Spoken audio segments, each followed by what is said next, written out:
Andito. So yun guys, dito kami guys sa Ciudad Nuevo Phase 2. So ginawa na namin to, madam. Yan, Arevalo store dito guys sa Ciudad Nuevo Phase 2. Malapit lang to guys sa gate.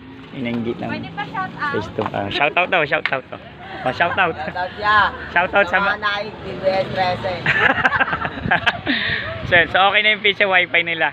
So ano to, PC mo gawa mo sa YouTube. sige. Okay. So maraming salamat.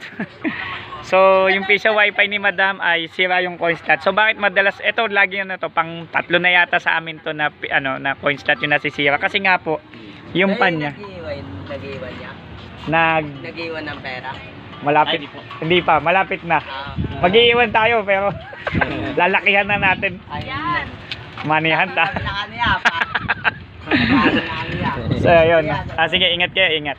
So yung pan po kasi niya yung malaki. So ang nangyayari po since na malapit sa kalsada yung alikabok, diretso po sa coin slot. So yun, yung client namin, hindi talaga sila nagbo-blower.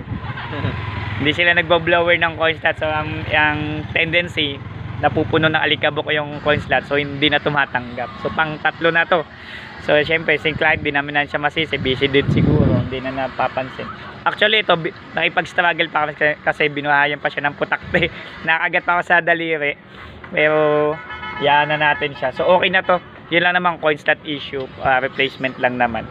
Okay na po to madam. Sa mga taga Ciudad Nuevo Phase 2, dito kayo mag wifi sa Arevalo piso wifi. Ito may grocery store na sila, may GCash kompleto. Malapit sa gate. Ito po yung circle sa bilihan ng mga ulam. So malapit na madam. Maraming salamat po. PC mo gawa mo. Don't forget to subscribe.